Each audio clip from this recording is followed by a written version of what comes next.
Hi, my name is Peter. I'm a PhD candidate in History of Art at the University of Glasgow. And my research interest lies in the late 20th century Eastern European art. And it will be my pleasure to tell you something about the work of Russian printmaker Konstantin Chmutin. This talk is part of my research project for the Hunterian Associates Programme. And before I start talking about Chmutin, I would like to tell you a little bit more about the project itself, and this will also serve as a brief introduction to my talk about Chmutin and also to what interests me about his work. So, as a Hunterian associate, I'm currently working on a little research project looking at a group of prints by two Russian artists, Konstantin Chmutin and Pavel Mako. These prints were acquired by the Hunterian in the early 1990s, and you can find them all in the online catalog on the Hunterian webpage. A working title of my project is New Beginnings Then and Now, and it refers to the huge showcase of the Soviet art and culture organized in the 1989 in Glasgow, which was titled New Beginnings.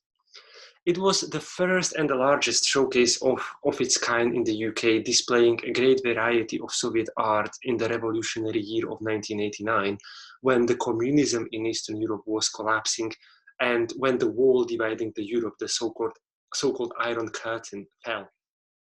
And in the image on the left, we can see the cover page of the booklet containing the complete program of the festival.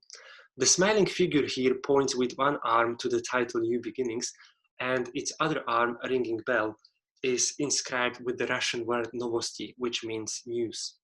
It thus heralds the new times, the good times. The festival's name, New Beginnings, had a double meaning back then. First, amidst the great turmoil of changing orders within Europe, it heralded a new era of collaboration and cultural exchange between the East and the West. And secondly, it was also a big step in Glasgow's own transformation from the city of heavy industry to the city of culture. New Beginnings, in fact, helped Glasgow significantly to win the title of the European Capital of Culture in 1990. A little more than 30 years later, we are facing our own new beginnings now in the world that has been completely changed by the global pandemic. And from this perspective, I'm interested to see what we can learn from these artists about the time of transition. How did they deal with the change and the new beginnings then, and what we can take from their work that could inform our own new beginnings now? So watch this space for more on that and on the progress of my research. In today's talk, I'm going to look at a selection of prints by Konstantin Chmutin, whose work was included in the New Beginnings Festival in 1989, and he returned to work in Glasgow Print Studio at multiple occasions after that. The most dominant genre in Chmutin's work is by all means a still life. At first sight, his still life prints may look quite trivial. I mean, of course, they have been executed with an unparalleled technical mastery and with great attention to detail. After all, Chmutin belongs among the best artists working in mezzotint. But all these still lifes seem to show are the most ordinary everyday objects such as carrots or potatoes. So how should we understand these still lifes? Chmutin studied art in St. Petersburg in 1980s, where he became hugely fascinated by the work of Dutch old masters in the rich collections of the State Hermitage Museum. The origins of still life as an independent genre can in fact be traced to the era of the Dutch Golden Age in the early 1600s, when the wealthy Dutch middle class began to look for luxurious pieces to decorate their walls. And beside flower pieces, very popular kinds of still lifes were also those showing food, the so-called breakfast pieces or banquet pieces.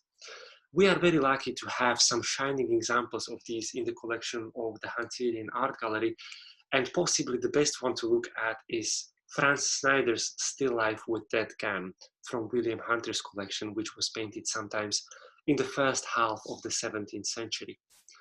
This stunning banquet piece is filled with abundance of exotic and rich food that would appeal to the wealthiest clients. And this contrasts very strongly with the modesty of Chmutin's rather unremarkable potatoes and carrots. So if Chmutin's inspiration from Dutch still lifes does not stem from the choice of foods depicted, could it be in their skillfully realistic rendering?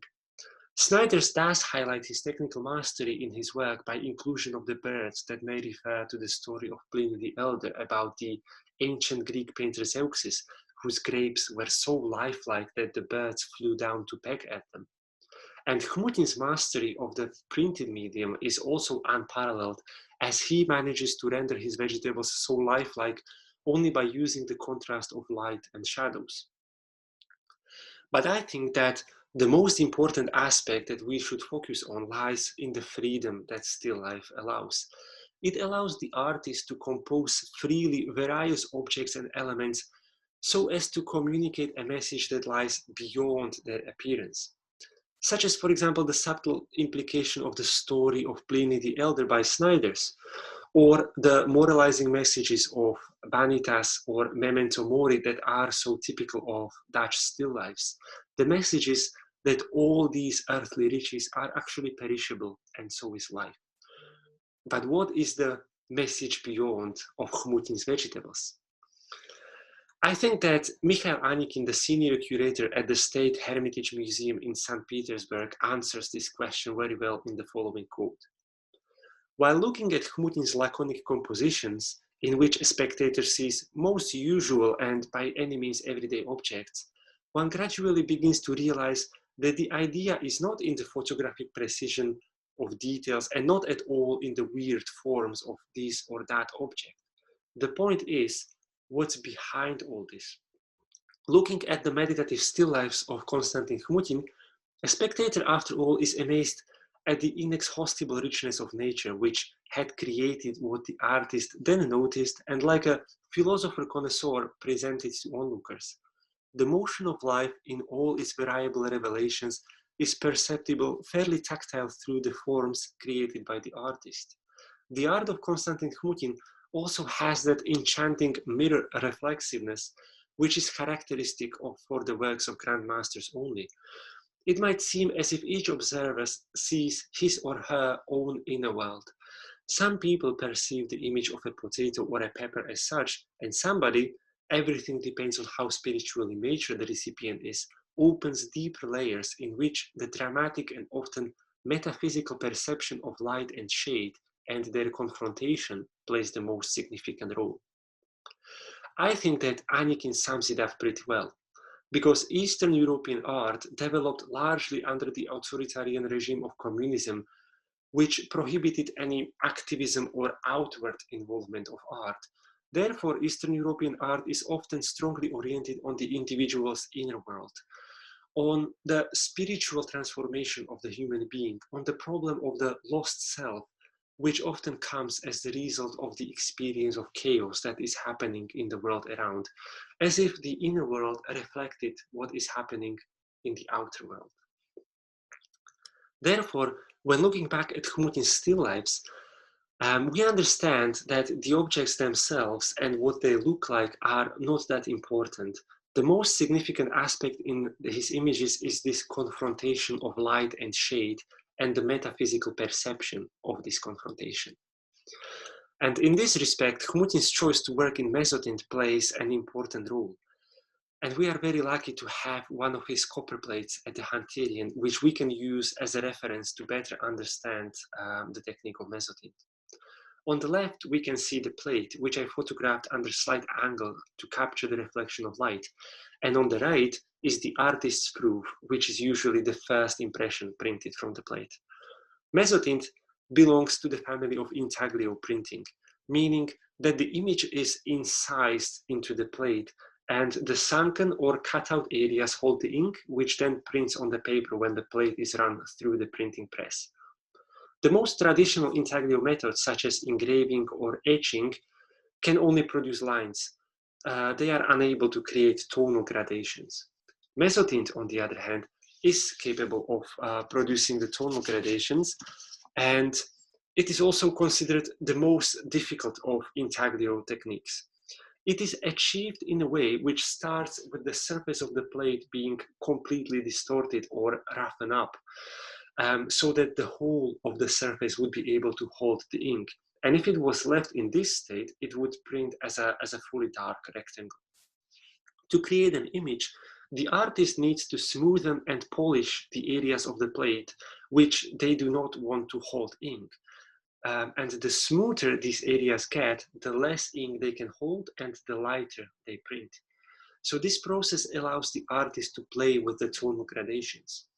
And when we compare the plate with the impression, we can see that the grainy rough surface of the plate is being printed as dark, and the shiny smooth surfaces polished by the artist create the light in the image. In mezzotint, the artist works from dark to light.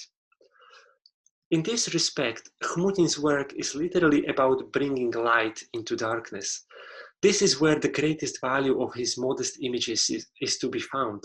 And this is also what interests me the most about Chmutin in my research project, which looks at the new beginnings then and now. So watch this space for further updates on the progress of my research. And for now, thank you very much for your attention and have a nice day. Bye.